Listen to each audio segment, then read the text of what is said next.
Hello friends, मैं हूं सन्मय प्रकाश और आप देख रहे हैं यूट्यूब चैनल सरकारी जॉब न्यूज़। तो कई महत्वपूर्ण टॉपिक्स हैं इस करंट अफेयर्स वीडियो में, सब पर एक एक करके बात करेंगे।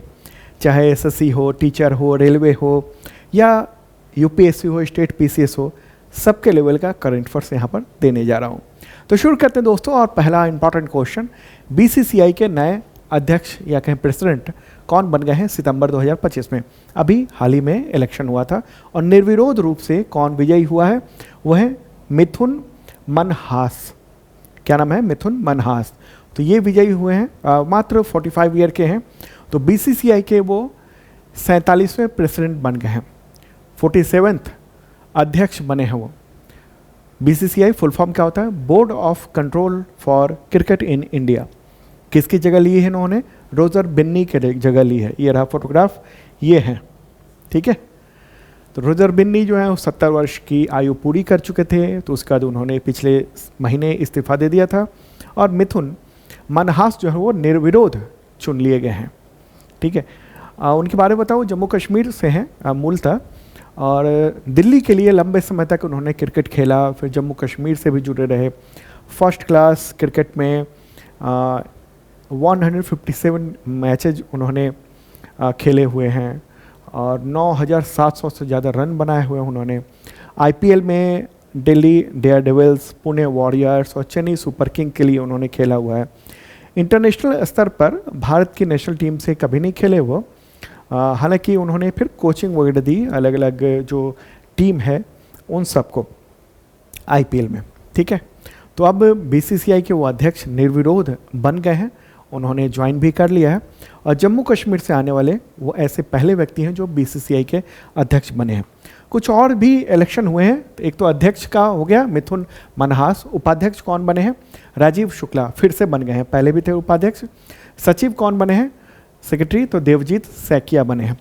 और आईपीएल के अध्यक्ष कौन बन गए हैं? चेयरपर्सन आईपीएल के, तो वो हैं अरुण ठाकुर। ओके, तो क्लियर हो गई बात, ये क्वेश्चन पूरा हुआ।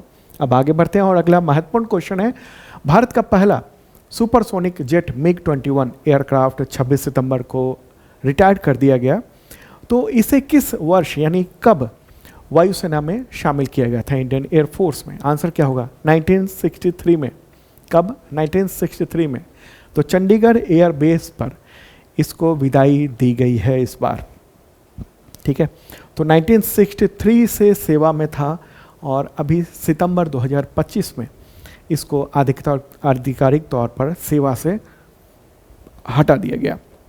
और आपको बताऊं कि विदाई समारोह के दौरान एयरफोर्स के जो चीफ हैं एपी सिंह, तो उन्होंने आखिरी उड़ान भरी 23 स्क्वाड्रन के 6 जेट के साथ।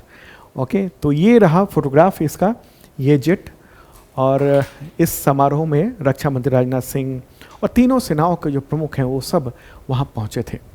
अलविदा उड़ान हुई और बहुत सारे वायुसैनिक भावुक भी हुए। और मिग-21 को पानी की बौछार से अंतिम सलामी भी दी गई है। इसके बारे में जाने, काफ़ी ऐतिहासिक रहा है ये। आपको बताऊं कि ये ना भारत का पहला सुपरसोनिक जेट था। इससे पहले भारत के पास सुपरसोनिक जेट नहीं था। 1963 में एयरक्राफ्ट चंडीगढ़ में वायुसेना में शामिल हुआ था। चूँकि इसकी पहली स्क्वाड्रन जो है चंडीगढ़ में ही स्थापित हुई थी, गठित हुई थी, लिहाजा इसकी जो विदाई का कार्यक्रम है वो फिर वहीं पर किया गया। मेमोरी लेन भी बनाई गई उसकी। इस लेन में 1963 से लेकर 2025 तक के मिग-21 के अदम्य साहस, शौर्य, इन सब का प्रदर्शन वहाँ पर किया गया, ठीक है।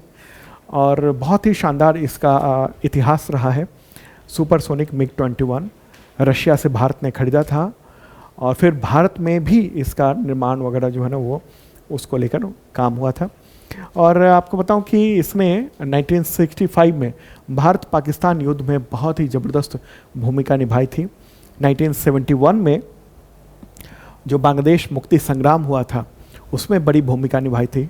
1999 में करगिल युद्ध के दौरान और 2019 के बालाकोट एयर स्ट्राइक के दौरान महत्वपूर्ण भूमिका इसने निभाई थी। तो भारत का ये पहला सुपरसोनिक जेट था। यानी इसका मतलब क्या हुआ? आवाज़ की गति से उड़ान भरने वाला जेट, यानी 332 मीटर प्रति सेकंड की रफ्तार से उड़ने वाले को हम कहते हैं, क्या कहते हैं? तो सुपरसोनिक कहते हैं। ओके, तो अब इसकी जगह किसने ली है? तेजस LCA Mark 1A ने जगह ली है। वो इससे काफ़ी उन्नत है और भारत के द्वारा निर्मित है। तो एयरफोर्स की बड़ी ताकत रहा है MiG-21 और इसकी जो अधिकतम रफ्तार थी वो 2175 किलोमीटर प्रति घंटा थी और इसी वजह से मिशन को अंजाम देकर ये फुर्ती से वापस लौट आता था। एयर टू एयर मिसाइल, बम और बहुत सारे उपकरण ये ले जाने में इसकी क्षमता थी और पेलोड क्षमता लगभग 3500 किलोग्राम था। इतना का वजन का जो है ना बम वगैरह ये ले जा सकता था। सुपरसोनिक्स गति से उड़ता था और उस समय के जो जहाज़ थे ना उसमें काफ़ी आगे था, बहुत आगे था। इसका डिज़ाइन जो है रॉकेट नुमा किया गया था, बनाया गया था रूस के द्वारा। ओके, तो बहुत ही महत्वपूर्ण ये विमान है। इसका ऐतिहासिक जो है ना वो महत्व बहुत ज़्यादा है। ठीक है, तमाम युद्धों में हम लोगों ने इसका इस्तेमाल किया था, लेकिन अब चूँकि इसको रिटायर करने की ज़रूरत पड़ गई। एक तो पुराना बहुत हो गया है, टेक्नोलॉजी पुरानी हो गई है, अब नई टेक्नोलॉजी आ गई है, तो इसमें ये पिछड़ रहा था, इसलिए इसको रिटायर कर दिया गया है। चलिए आगे बढ़ते हैं और अगला क्वेश्चन लेते हैं। उससे पहले बताऊं कि शार्प लर्निंग ऐप पर नवरात्रि छूट चल रही है, ऑफर चल रहा है, तमाम बैचेज पर बम्पर छूट चल रही है, तो ये देख सकते हैं इन सब पर। और आप अगर करंट फोर्स की तैयारी करना चाहते हैं तो बेसिक मेंबरशिप प्लान है, तमाम SSC, टीचर, रेलवे, पुलिस इन सब के लेवल का, और ISPCS मेंबरशिप प्लान है जो कि UPSC, स्टेट PCS इन सब के लेवल का है। तो ज्वाइन कर सकते हैं आप, बहुत ही मामूली सा प्राइस है। इस वक्त अभी 1 साल की ये मेंबरशिप मिल जाती है और इसमें टेस्ट, वीडियो, PDF ये सब कुछ मिलता है। एक और बात बताऊं कि अभी जो बिहार की ढेर सारी वैकेंसीज आई हैं, जैसे बिहार पुलिस में SI का है यानी दरोगा, बिहार दरोगा है, बिहार CGL है, बिहार इंटर लेवल है, बम्पर वैकेंसीज़ हैं, बिहार कांस्टेबल है, ये जेल वार्डर, प्रोहिबिटेशन, इसके अलावा मोबाइल स्क्वाड कांस्टेबल, इसके अलावा बिहार स्टेनोग्राफर है। तो इन सब का जो है बैच बस आने ही वाला है शार्प लर्निंग ऐप पर। कहाँ पर? शार्प लर्निंग ऐप पर, जो सरकारी जॉब न्यूज़ जो यूट्यूब चैनल है उसी का ऐप है। तो वहाँ आप ज्वाइन कर सकते हैं, एक साथ तमाम एग्जामिनेशन की तैयारी कर सकते हैं आप। ठीक है, तो जल्द ही आपको देखने को मिल जाएगा। मुझे लगता है कि कुछ घंटे बाद ही आपको ऐप पर दिखेगा, तो ऐप डाउनलोड कर लीजिएगा, शार्प लर्निंग ऐप। अगला क्वेश्चन लेते हैं, दिग्गज फुटबॉलर या और कहें डिफेंडर, ठीक है, तो वो उनका नाम क्या है खिलाड़ी का? जेरोम बोएटिंग। ठीक है, तो उन्होंने फुटबॉल के खेल से संन्यास लेने की घोषणा की है। तो किस देश के लिए खेलते थे, कहाँ से खेलते थे वो? आंसर का इसका जर्मनी के थे और बहुत ही पॉपुलर ये व्यक्ति थे, जेरोम बोएटिंग। 20 सितंबर को उन्होंने अपने इंस्टाग्राम अकाउंट में ये कह दिया कि अब हम संन्यास लेते हैं। 2014 का जो फीफा वर्ल्ड कप विजेता जर्मनी था ना, या कहें जर्मनी की जो टीम थी, तो उसके ये महत्वपूर्ण हिस्सा थे। ओके, तो कई सारे स्पोर्ट्स मतलब कई सारे मैचेज में इनकी बड़ी भूमिका रही थी। अगला क्वेश्चन लेते हैं, केंद्र सरकार ने सितंबर 2025 में RBI का नया डिप्टी गवर्नर किसको नियुक्त किया है? क्या नाम है उनका? शिरीष चंद्र मुर्मू। क्या नाम है? शिरीष चंद्र मुर्मू। और ये आप न्यूज़ देख रहे हैं द बिजनेस लाइन में। क्या नाम है? शिरीष चंद्र मुर्मू। ओके, तो डिप्टी गवर्नर यानी उप गवर्नर ये नियुक्त किया गया है इनको, और ये इनकी नियुक्ति जो है ना 9 अक्टूबर से प्रभावी होगी। 9 अक्टूबर तक राजेश्वर राव रहेंगे और उन्हीं की जगह ये ले रहे हैं। ठीक है, राजेश्वर राव की जगह ले रहे हैं शिरीष चंद्र मुर्मू। तो 9 अक्टूबर को या 8 अक्टूबर को ही, हाँ 8 अक्टूबर को रिटायर हो जाएंगे राजेश्वर राव, फिर 9 अक्टूबर को ये ज्वाइन कर लेंगे। ओके, तो इसको समझने के लिए नहीं, डिप्टी गवर्नर क्या है आपको पता होना चाहिए कि RBI में क्या होता है। उसका जो स्ट्रक्चर है ना, उसमें एक गवर्नर होता है, हेड बॉस। कौन होता है वो? तो एक गवर्नर होता है, उसका नाम क्या है उनका? संजय मल्होत्रा है अभी। ठीक है, और 4 अन्य डिप्टी गवर्नर होते हैं जो अलग अलग डिपार्टमेंट का काम देखते हैं, जैसे मॉनेटरी पॉलिसी का, इसके अलावा फाइनेंशियल मार्केट रेगुलेशंस का, बैंकिंग सुपरविज़न का हो गया, इसके अलावा रेगुलेशंस का। तो ये सब चीज़ों का ना काम देखते हैं। तो अब देखते हैं कि कितने गवर्नर हैं। अभी जो है इस वक्त M राजेश्वर राव हैं, जो कि 9 अक्टूबर से शिरीष चंद्र मुर्मू हो जाएंगे इनकी जगह। दूसरे हैं टी रविशंकर, तीसरे हैं स्वामीनाथन जी और चौथी हैं डॉक्टर पूनम गुप्ता। तो ये डिप्टी गवर्नर हैं ये, ठीक है। तो आरबीआई अधिनियम 1934 है, उसके तहत गवर्नर और डिप्टी गवर्नर की नियुक्ति केंद्र सरकार के द्वारा की जाती है और ये देश की वित्तीय स्थिरता, मौद्रिक नीति, इन सब से जुड़ा हुआ मसला है। अगला क्वेश्चन महत्वपूर्ण क्वेश्चन है, ये ध्यान से आप देखिएगा और ख़ास तौर पर यूपीएससी और स्टेट पीसीएस वाले तो ज़रूरी है, बाकी एग्जामिनेशन वाले भी देखें। मूडीज़ ने भारत की सॉवरेन क्रेडिट रेटिंग को Baa3 जो रेटिंग है स्थिर आउटलुक के साथ अपरिवर्तित रखा है, मतलब चेंज नहीं किया है, यही रखा है ये रेटिंग, ठीक है। तो ये सॉवरेन क्रेडिट रेटिंग, इसका मतलब क्या हुआ, क्या है इसका मतलब? तो ये इस चीज़ को हम आगे समझते हैं, पहले आंसर ही बता देते हैं। ये आंसर हुआ कि किसी देश की कर्ज चुकाने की क्षमता और इच्छा का आकलन, ठीक है। कर्ज चुकाने की इच्छा और कर्ज चुकाने की क्षमता, इसका आकलन किया जाता है ये सॉवरेन जो क्रेडिट रेटिंग है वो, ओके। तो न्यूज़ भी देख रहे हैं मेरे बगल में आप कि मूडीज़ ने वही स्थिर रखा है Baa3 को। अच्छा, इससे पहले ना एक और है S&P, वो भी एजेंसी है, क्रेडिट रेटिंग एजेंसी है, उसने अगस्त में रेटिंग जो है ना वो बेहतर की थी, मतलब BBB- से BBB को अपग्रेड कर दिया था, ओके। अब इस चीज़ को समझते हैं कि आखिर ये सॉवरेन क्रेडिट रेटिंग ये होता क्या है, किसको कहते हैं ये? देखिए, सॉवरेन क्रेडिट रेटिंग ये अंतर्राष्ट्रीय क्रेडिट रेटिंग एजेंसी के द्वारा किसी देश की कर्ज चुकाने की क्षमता और उसकी इच्छा का आकलन किया जाता है। ये रेटिंग देश की आर्थिक स्थिति, राजकोषीय जो हेल्थ है, विदेशी मुद्रा का भंडारण कैसी है, राजनीतिक स्थिरता कैसी है, बाहरी जो झटके जैसे वैश्विक मंदी है या अमेरिका के द्वारा जो अभी जो काम किया जा रहा है उसका जो असर भारत पर हो रहा है, तो इन सब चीज़ों को देखा जाता है, ठीक है। ये एक स्कोर है या ग्रेड है जो उस देश को कर्जदाता के रूप में उसकी जो विश्वसनीयता है कि उसके आधार पर दिया जाता है। ये कुछ वैसा ही है जैसे आम आदमी का जो क्रेडिट स्कोर होता है ना, कितना क्रेडिट स्कोर है, तो 600 है, 700 है, 800 है, इसी के आधार पर लोन मिलता है। अगर आप लोन लेने जाएंगे तो आपकी क्रेडिट रेटिंग देखी जाएगी कि कितनी है रेटिंग आपकी, ठीक है। तो अगर ख़राब है तो फिर लोन आपको नहीं मिलेगा या फिर बहुत हाई इंटरेस्ट पर आपको लोन मिलेगा। इसी तरीके से पूरे देश के स्तर पर क्रेडिट रेटिंग तय की जाती है अंतर्राष्ट्रीय जो एजेंसियां हैं उसके द्वारा, ठीक है। तो हाई रेटिंग का मतलब क्या हुआ, बहुत बेहतर है, जोखिम कम है उस वहाँ की अर्थव्यवस्था में, कर्ज चुकाने की क्षमता बहुत ज़्यादा है। और लो रेटिंग का मतलब क्या होता है, लो रेटिंग का मतलब हुआ कि डिफ़ॉल्ट हो सकता है, जोखिम है, कर्ज नहीं चुका पाएगा, ऐसी भी दिक्कत हो सकती है। इन्वेस्टमेंट ग्रेड भी होता है उसके बाद फिर कि निवेश के लिए सुरक्षित है, जैसे AA BBB- तक ये देखा जाता है। और एक और होता है उसमें ये आप देख रहे हैं, ठीक है। ये इस तरह के अलग अलग कैटेगरी बनी हुई है, ठीक है, इस तरीके से। तो ये BBB है, BB है, CD, इस तरह के क्रेडिट रेटिंग की जाती है। स्पेकुलेटिव ग्रेड का भी दिया जाता है रैंकिंग, जो कि जंक है, मतलब बहुत ज़्यादा ख़राब हो सकती है स्थिति, ओके। तो प्रमुख दुनिया में कितनी रेटिंग एजेंसियां हैं जो देशों की रेटिंग करती है? तो ये 3 है प्रमुख तौर पर। एक तो है मूडीज़ है, उसका रेटिंग का अलग तरीका होता है, जैसे वो AAA देता है सबसे बेहतर को और C देता है सबसे कम को। फिर एक और है S&P जो ग्लोबल रेटिंग है, वो AAA देता है सर्वोच्च को और D डिफ़ॉल्ट को देता है। एक और है फिच रेटिंग जो कि S&P के बराबर ही इसी तरीके से ये देता है, ठीक है।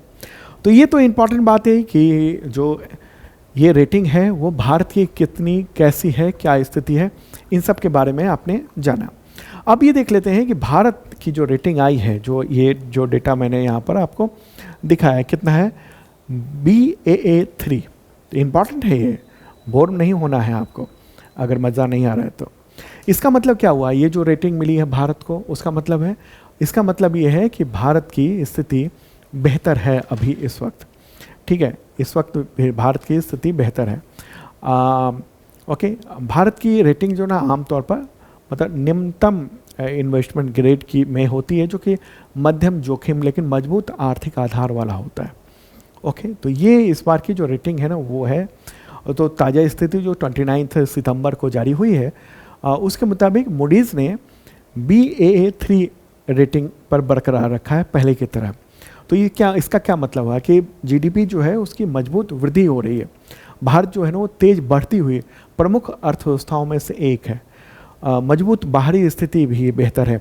लगभग $600 बिलियन से अधिक का हमारे पास विदेशी मुद्रा भंडार है और स्थिर घरेलू जो हम वित्त पोषण कर सकते हैं वो है, ठीक, फाइनेंस कर सकते हैं अपने लोगों को, बेहतर है।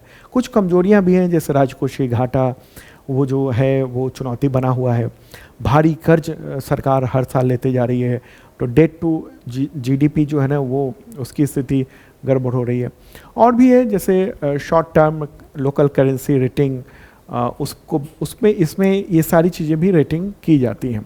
ओके, तो ये है। और अगर इतनी बातें हो गई तो अगर सवाल ये भी हो सकता है कि राजकोषीय स्थिरता के लिए यानी बेहतर रेटिंग के लिए तो क्या क्या किया जा सकता है। तो जैसे जीएसटी सुधार किया गया है, टैक्स अनुपालन करके टैक्स बेहतर ढंग से जो वसूल हो सके, सब्सिडी को लक्षित करके और रेकरेंस जो खर्च है उसको कम करना, इंफ्रास्ट्रक्चर और कैपिटल खर्च को बढ़ावा देना, कर्ज प्रबंधन करना, यानी एक आपने सुना होगा FRBM,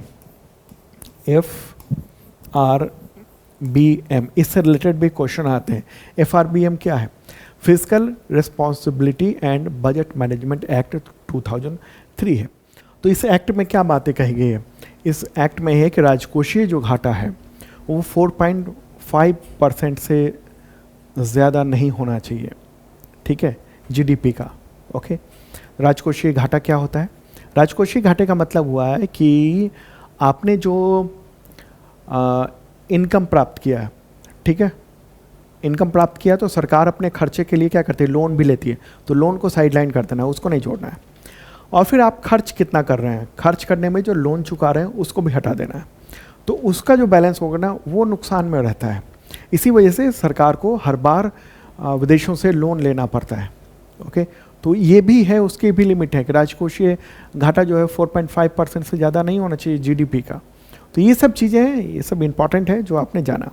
ओके, तो चलिए, इससे रिलेटेड इस तरीके से भी प्रश्न आ सकते हैं यूपीएससी या स्टेट पीसीएस में कि निम्नलिखित में से कौन सा मूडीज़ के द्वारा भारत को दी गई Baa3 रेटिंग सही निहितार्थ है, मतलब कि उसका अर्थ सही हो रहा है। क्या है? यह इन्वेस्टमेंट ग्रेड की श्रेणी में आता है। ये कह सकते हैं कि हाँ, ये इन्वेस्टमेंट ग्रेड की श्रेणी में आता है, ठीक है। दूसरा क्या है? दूसरा है कि इसका अर्थ है कि भारत में निवेश से जुड़े जोखिम उच्चतम स्तर के हैं। नहीं भाई, ये जो रेटिंग है ना Baa3, ये कुछ हद तक ठीक माना जाता है, मतलब भारत की जो जीडीपी है वो आगे बढ़ रही है, ठीक है। तो ये तो गलत हो गया ये वाला। तीसरा क्या है? ये संकेत करता है कि भारत का डिफ़ॉल्ट जोखिम जो स्पेकुलेटिव ग्रेड देशों की तुलना में जो है ना वो कम है। तो हाँ, ये वाला जो मैंने आपको बताया था अभी, ये बहुत ही खतरनाक है, इसका मतलब ये बहुत ख़राब है। तो इससे बेहतर है भारत की स्थिति। तो इसमें क्या होगा? आंसर 1 और 3 सही होगा। तो 1 और 3 कौन सा है? ये वाला, ठीक है, और आंसर ए है। ओके, और मेंस में इस तरह के सवाल आ सकते हैं कि उपरोक्त कथन के संदर्भों पर चर्चा कीजिए 250 वर्ड में कि सॉवरेन क्रेडिट रेटिंग का महत्व और इसकी भारतीय अर्थव्यवस्था पर संभावित प्रभाव क्या है, जो मैंने आपको बताया। मूडीज़ के द्वारा जो भारत की रेटिंग बरकरार रखी गई है, इसके पीछे कौन कौन से सकारात्मक कारण हैं, जो मैंने बताया कि जीडीपी बेहतर चल रही है, भारत के पास $600 बिलियन का जो है ना वो विदेशी मुद्रा भंडार है। तो ये सब चीज़ें हैं, और भी कुछ कई चीज़ें मैंने बताई। भारत के तीसरा क्या है? भारत की रेटिंग अपग्रेड करने की संभावनाएं और उसमें बाधाएं क्या हैं, इसके बारे में कुछ पॉइंट्स में देना होगा। और सरकार को राजकोषीय स्थिरता बनाए रखने हेतु कौन कौन से सुधारात्मक कदम उठाने चाहिए, ठीक है। तो ये सब चीज़ें जो मैंने बताई हैं आपको, वो सब आपको इसमें लिखना पड़ेगा, ठीक है। FRBM का जिक्र करना पड़ेगा। ओके, तो इस तरीके से आप मेंस के लिए भी कंटेंट राइटिंग कर सकते हैं बेहतर ढंग से। ओके, और बीपीएससी मेंस का भी आंसर राइटिंग बैच चल रहा है, हमारी पूरी टीम शानदार ढंग से उसमें क्लासेस ले रही है। ओके, चलिए आगे बढ़ते हैं और अगला क्वेश्चन लेते हैं। भारत ने किसे हराकर एशिया कप 2025 का खिताब अपने नाम किया है? 9वीं बार जीता है भारत ने। आंसर होगा पाकिस्तान। 28 सितंबर को एशिया कप भारत ने जीत लिया, पाकिस्तान को हराया 5 विकेट से, और ये 9वां खिताब है। एशिया कप का फाइनल जो है ना किसके बीच, भारत और पाकिस्तान के बीच हुआ। कहाँ पर यह आयोजित किया गया था? दुबई इंटरनेशनल स्टेडियम दुबई में ये आयोजन किया गया था, और उसके बाद का जश्न आप देख रहे हैं ये। ओके, अब तक खिताब 9 खिताब ये हो गए हैं, जीत लिए हैं। और भारतीय टीम के कप्तान कौन है? सूर्य कुमार यादव। पाकिस्तान टीम के कप्तान सलाम अली आगा। ओके, तो पुरस्कारों की अगर लिस्ट देखेंगे तो ये कुछ इम्पॉर्टेंट जो हैं मैंने आपको बता दिया। ठीक है, जैसे ये तो हो गया भारत और पाकिस्तान के बीच में। हाँ, player of the match final किसको मिला है? तिलक वर्मा को मिला है, फाइनल में 69 रन बनाने की वजह से। मैच के गेम चेंजर फाइनल मैच में जो शिवम दुबे को मिला है। प्लेयर ऑफ टूर्नामेंट का खिताब मिला है अभिषेक शर्मा। ओके, सबसे मूल्यवान खिलाड़ी तो कुलदीप यादव, सर्वाधिक रन अभिषेक शर्मा, सर्वाधिक विकेट कुलदीप यादव, सर्वाधिक छक्के अभिषेक शर्मा। तो इन सबको ये खिताब मिला है। ओके, अच्छा, इससे पहले भारत ने कब जीत हासिल की थी? 2023 में भी तो जीता था भारत। अगला क्वेश्चन ने एशियन क्रिकेट काउंसिल यानी एसीसी के चीफ का नाम बताएं जिनसे इंडियन टीम ने एशिया कप 2025 की चैंपियंस ट्रॉफी और अपने व्यक्तिगत पदक लेने से मना कर दिया। क्यों? क्योंकि वो पाकिस्तानी है। आंसर क्या होगा? मोहसिन नकवी। ये पाकिस्तान के मंत्री भी हैं वहाँ के। मोहसिन नकवी ट्रॉफी लेने से ही इनकार कर दिया भारत ने, भारतीय टीम ने, और ये कहा कि हम नहीं लेंगे। हालांकि वो भी आया कि हाथ मिला रहे हैं अंदर में, रूम के अंदर में, बाहर में हाथ नहीं मिलाया, और फिर ये ट्रॉफी जो है ना वो नहीं लिया उसके हाथ से। खैर चले आगे, और हुआ यूँ कि बहुत देर तक उहापोह की स्थिति रही।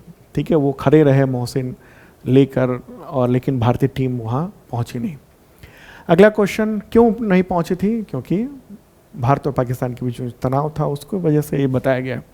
अगला क्वेश्चन, विश्व पर्यटन दिवस कब मनाया जाता है? तो ये मनाया जाता है 27 सितंबर को 27 सितंबर को। और इस बार की थीम क्या है? इस बार की थीम है पर्यटन और सतत परिवर्तन, टूरिज्म एंड सस्टेनेबल ट्रांसफॉर्मेशन। ये रही इस बार की थीम। तो ये जो दिवस है ना, संयुक्त राष्ट्र विश्व पर्यटन संगठन यानी UNWTO उसके द्वारा आयोजित किया जाता है। 1980 से मनाया जा रहा है।